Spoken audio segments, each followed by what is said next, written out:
ग्रामीण पृष्ठभूमि से जुड़ा हूँ, तो मेरा ग्रामीण सवाल। पृष्ठभूमि से हैं आप? हाँ सर। अच्छा अच्छा।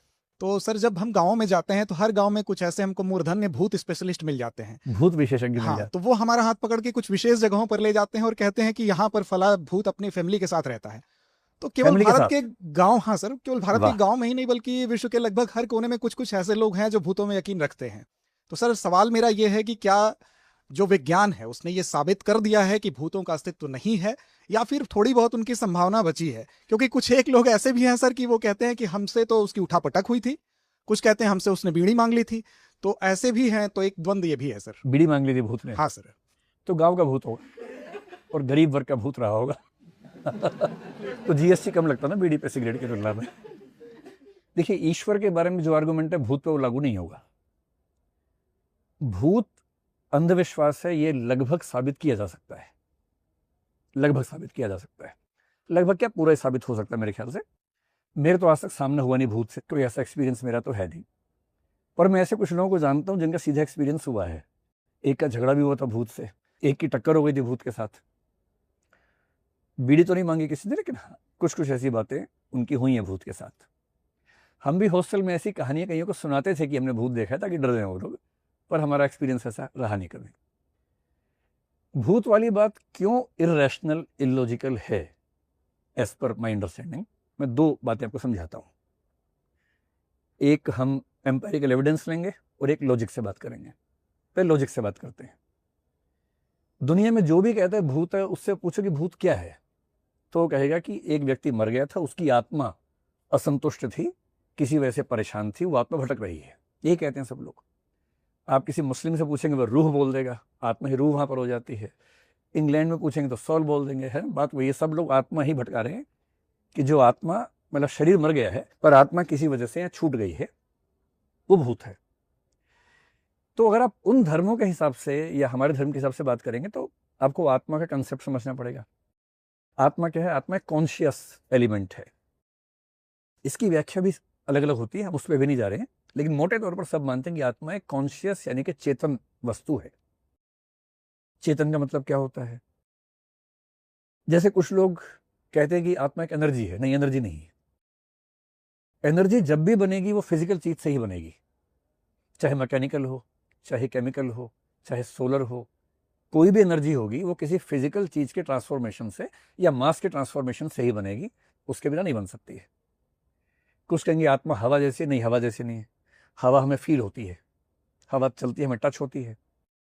जो चीज पांचों इंद्रियों में से किसी भी इंद्रिय से जानी जा सकती है वो फिजिकल है, वो मैटर है। तो हवा मैटर है। कुछ कहते हैं जैसे करंट है वैसे आत्मा, नहीं, वैसा नहीं है। करंट क्या है? इलेक्ट्रॉन्स का फ्लो है। इलेक्ट्रॉन भौतिक वस्तु है। आत्मा ना करंट है, आत्मा ना हवा है, आत्मा ना एनर्जी है। पहले इन झूठों से बाहर निकल जाइए। आत्मा कॉन्शियस है। कॉन्शियस का मतलब समझना हो आसान भाषा में तो विचार, भावना, फीलिंग, अनुभूति, मन स्थिति, ये होता है। आप मुझे ये बताएं, आप जा रहे थे, करंट लग गया, ये तो हो सकता है। आप जा रहे थे, हवा लग गई, ये भी हो सकता है। कभी आपने सुना कि मैं जा रहा था, एक विचार आके लगा मुझे, या दो भावनाएं आके टकराई मेरे साथ? तो भावना नहीं टकराती है हमारे साथ, विचार नहीं टकराता कभी हमारे साथ, क्योंकि वो कॉन्शियस है। फिलॉसफी की सबसे बड़ी समस्या पता है क्या है? कि शरीर मेटीरियल है, चेतना कॉन्शियस है, और दोनों कनेक्टेड हैं आपस में। ये वेस्टर्न फिलॉसफी में कम से कम 200-300 साल तक सबसे बड़ी प्रॉब्लम रही कि भौतिक शरीर और चेतना या आत्मा, इनमें कनेक्शन होता कैसे है। और वैज्ञानिक सोच सोच के मर गए, आज तक इसका फाइनल आंसर कोई नहीं दे पाया है, सिवाय इसके कि चेतना कोई अलग चीज है ही नहीं, वो ब्रेन का ही एक रिजल्ट है, जो आजकल हम न्यूरोसाइंस में मानते हैं। इसलिए अगर कोई ये कहे कि मेरा भूत से टक्कर हो गई, ये हो सकता है कि उसको सच में ऐसा लग रहा हो, वो झूठ नहीं बोल रहा। या तो वो झूठ बोल रहा है या वो गलत फहमी का शिकार है। कुछ लोग झूठ बोलते हैं आपको प्रभावित करने के लिए। जो भूत विशेषज्ञ आप बता रहे हैं वो झूठ बोलने वाले लोग हैं मेरे ख्याल से, क्योंकि उनकी रोजी रोटी इसी पे चल रही है। वो चार भूती कहानियां सुनाएंगे, आप उनसे कहेंगे भूत से मुक्त करवा दो, फिर वो कुछ करेंगे, आपका प्रयास करेंगे, तो उसके बदले उनकी आमदनी हो जाएगी, वो एक अलग पक्ष है। इसका मतलब ये नहीं है कि जो कह रहे हैं कि मेरे ऊपर भूत सवार हो गया वो झूठ बोल रहे हैं, ऐसा नहीं है। ऐसा क्यों होता है? एक कॉन्शियसनेस तो हमने समझ लिया, मनोविज्ञान में न्यूरोसाइंस की शुरुआत हम मोटे तौर पर मानते हैं कि 100 साल पहले हुई थी। देखो खेल क्या है, फिजिकल स्टडीज तो बहुत पहले से होनी शुरू हो गई थी, 17वीं सेंचुरी के आसपास से पश्चिम में, और मेरे ख्याल से अभी 20वीं सदी में भारत में, और पहले जो सुश्रुत चरक का समय था तब की बात अलग है। ह्यूमन बॉडी को समझने का तरीका क्या सबसे अच्छा है, खोल के देखो उसके अंदर क्या क्या है। खोलेंगे तो मुर्दा आदमी को, सीधी सी बात है। तो मेडिकल साइंस में ये विचार हुआ कि जो लोग मर जाते हैं हम उनको ओपन करके डाइसेक्ट करके समझ सके कि हमारी बॉडी कैसे काम करती है। तो यहां से मेडिकल साइंस की शुरुआत हुई। ये पश्चिम में 17वीं सेंचुरी के आसपास से डेकार्ट के बाद से आंतों मानते हैं कि शुरू हुआ। उनको धीरे धीरे समझ में आने लगा कि इतने सारे मतलब वायरिंग हमारे शरीर के अंदर है, ये हार्ट है, समझ में आया कि जो हार्ट है उसका काम ब्लड की सप्लाई करना है, ना कि इमोशन की सप्लाई करना है, क्योंकि दिल से इमोशंस की सप्लाई नहीं होती है, वो कविताओं में होती है, बॉडी में नहीं होती है। लीवर समझ में आया, लंग समझ में आए, किडनी समझ में आई, उनको धीरे धीरे ह्यूमन बॉडी समझ में आने शुरू हो गई। जो मन के अंदर चलता है, विचार, भावना, अनुभूति, ये सब कैसे होता है किसी को समझ में नहीं आ रहा, सब तुक्का लगा रहे हैं। 1850s के आसपास पहली बार दुनिया में जर्मनी में एक विश्वविद्यालय में साइकोलॉजी डिपार्टमेंट शुरू हुआ। उसके पहले साइकोलॉजी फिलॉसफी का हिस्सा था। फिलॉसफी का वो हिस्सा जो आत्मा के बारे में बात करता था उसका नाम था साइकोलॉजी। 1850 के आसपास पहली बार साइकोलॉजी डिपार्टमेंट शुरू हुआ, जिसने कहा कि हम स्टडी करेंगे, साइंटिफिक स्टडी करेंगे।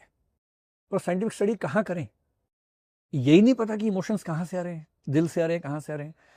कितनी सदियां बीत गई, लोग बाएं सीने पे हाथ रख के बोलते हैं कि तुम मेरे लिए, तुम ही हो, तुम मेरे लिए, जबकि वो आ यहां से रहा होता है। राइट ब्रेन से इमोशंस आ रहे हैं, उसी समय दिल धड़क रहा है जोर जोर से, क्योंकि ब्लड की सप्लाई बढ़ गई, और आपको लग रहा है इमोशन यहां से आ रहा है, जबकि यहां से नहीं आ रहा इमोशन। 1920 के आसपास, मेरे ख्याल से 1924 में पहली बार एक मशीन बनी जिसको बोलते हैं EEG, इलेक्ट्रो इंसेफेलोग्राफ, जो उससे होता है इलेक्ट्रो इंसेफेलोग्राफी बोलते हैं उसको। उसने क्या किया कि दिमाग के बहुत सारे, सिर के बहुत सारे हिस्सों पे इलेक्ट्रोड्स लगाए, और ये स्टडी हो गया कि जब दिमाग के अंदर कुछ भी होता है, कुछ भी इमोशन आए, थॉट आए, कुछ भी आए, तो हल्का सा करंट फ्लो होता है, बहुत हल्का सा, इतना नहीं कि हाथ लगाएंगे तो कोई मर जाएगा, हल्का सा करंट फ्लो होता है। जैसे ये समझ में आ गया, उनको लगा करंट को स्टडी कर लेते हैं। तो EEG से ये स्टडी करना शुरू किया कि जब कोई व्यक्ति गुस्से में है तो दिमाग के कौन से हिस्से में करंट ज़्यादा फ्लो हो रहा है, जब कोई मोहब्बत में है तब कहाँ फ्लो हो रहा है, जब कोई थॉटफुल है तब कहाँ फ्लो हो रहा है। ये सब करना शुरू कर दिया। आगे चल के MRI, आपको पता है, मैग्नेटिक रेजोनेंस इमेजिंग बोलते हैं, उसमें एक और नेक्स्ट लेवल है फंक्शनल MRI, वो आया, दिमाग को स्टडी करता है। वो क्या स्टडी करता है कि किस समय दिमाग के कौन से हिस्से में ऑक्सीजन और ब्लड की सप्लाई ज्यादा है, क्योंकि जहां एक्टिव होगा वहां ब्लड की सप्लाई बढ़ेगी, ऑक्सीजन चाहिए वहां पर ज्यादा, और बहुत एग्जैक्ट इमेज बनती है उससे। अब EEG प्लस फंक्शनल MRI से ये स्टडी होना शुरू हुआ कि जब कोई कहता है कि मेरे ऊपर भूत चढ़ गया, तब उसके दिमाग में क्या चल रहा है। ये तो क्लियर हो गया कि सारी भावनाएं, सारी थॉट, सब कुछ दिमाग से ही आता है, दिल से नहीं आता है, ना हाथ पैर से आता है, सब कुछ यहां से आता है। ये भी समझ में आ गया कुछ मुर्दा लोगों का सिर फाड़ के कि दिमाग के 2 हिस्से होते हैं, लेफ्ट हेमिस्फीयर है, राइट हेमिस्फीयर है। उसको भी काट के देखा तो अंदर बहुत सारे हिस्से दिखे, ये भी क्लियर हो गया कि दिमाग के कई हिस्से हैं।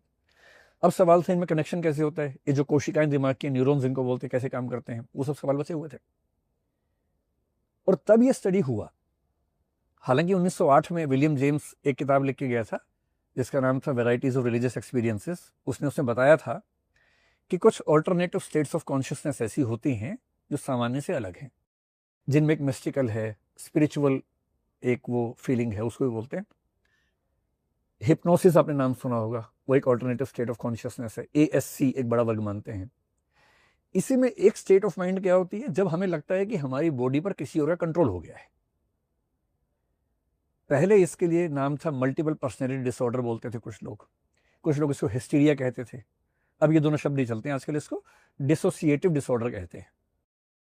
अगर किसी को ये लगने लगे कि मेरे ऊपर कोई दूसरी आत्मा हावी हो गई है, इसका बेसिक मतलब है कि उसको एक मानसिक समस्या है जिसका नाम है डिसोसिएटिव डिसऑर्डर।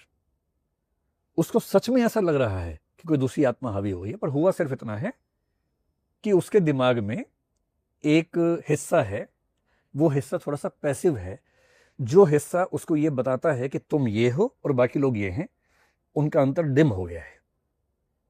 एक लोब है, पेरिएटल लोब कहते हैं उसको, वो थोड़ा सा पैसिव हो गया है। तो जब कोई कहे कि मेरे ऊपर भूत प्रेत आ गया है, वो झूठ नहीं बोल रहा, जनरली उसको ऐसा ही फील हो रहा है। पर आज न्यूरोसाइंस इस लेवल पे आ चुकी है कि वो समझा सकती है कि भूत नहीं आया है, तुम्हें एक मनोरोग है और ऐसा महसूस हो रहा है। ऐसे एक ट्रांस की अवस्था, आपने नाम सुना होगा, गाना भी बहुत फेमस चलता है ट्रांस नाम से, है ना। जब आप कीर्तन में बैठेंगे, भजन चल रहे हैं, जोर जोर से मंत्रोच्चार चल रहा है, अब फ्लो में चले जाते हैं, फ्लो स्टेट बोलते हैं। जैसे आप वहां जाएंगे, आप एक खास किस्म का सुकून महसूस करेंगे, वो भी एक ASC है। ट्रांस का मतलब है कि अब क्रिटिकल थिंकिंग आप नहीं कर रहे, इस समय आप फ्लो में हैं, जॉय में हैं, और इस समय यदि कोई आपको कोई सजेशन देगा, आप तुरंत मान लेंगे उस बात को, और वो भी सबकॉन्शियस लेवल पे मान लेंगे। इसी को लोग हिप्नोसिस कहते हैं। गंदे लोग इसको हिप्नोटिज्म की तरह से यूज करते हैं, अच्छे लोग इसको हिप्नोथेरेपी की तरह से चिकित्सा विज्ञान में यूज करते हैं। तो पूरी बात का सार ये है कि भूत प्रेत, जादू टोना, ये सब चीजें एक्सटर्नली एग्जिस्ट नहीं करती हैं। कोई भूत बाहर घूम नहीं रहा है, ठीक, जो चढ़ जाएगा आपके ऊपर, पर आपको लग सकता है। और इसको समझने का सिंपल एग्जांपल है, भूत प्रेत महानगरों में नहीं के बराबर दिखते हैं, शहरों में कम दिखते हैं, गांवों में ज्यादा होते हैं। भूत प्रेत उसी को चढ़ेगा जिसको बचपन से भरोसा है कि भूत प्रेत होता है। जिसको भूत प्रेत का भरोसा बिल्कुल नहीं है, उस पर नहीं चढ़ेगा जब तक आप बार बार उसको परेशान करने के लिए भूत की कहानियां न सुनाए। तो क्योंकि मुझे पहले से विश्वास है और कुछ हुआ और मैंने तुरंत इमेजिन कर लिया कि भूत ही मेरे ऊपर आ गया है, ये एक तरीका है। एक प्लेसिबो शब्द है, आगे डिस्कशन में कभी जरूरत पड़ेगी तो मैं आपको समझाऊंगा।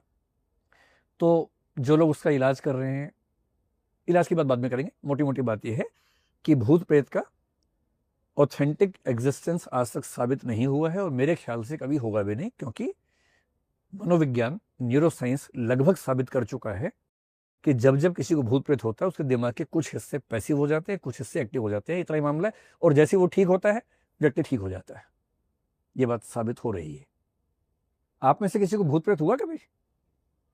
आप शहर में रहते हैं ना, कभी कुछ होगा तो मतलब साइकेट्रिस्ट के पास जाना, झाड़ फूक मत करवाना अपनी, है ना। साइकेट्रिस्ट आपका स्टडी करेगा न्यूरोसाइंस से, दवाई देगा, आप ठीक हो जाएंगे, इतना ही मामला होता है जी। सर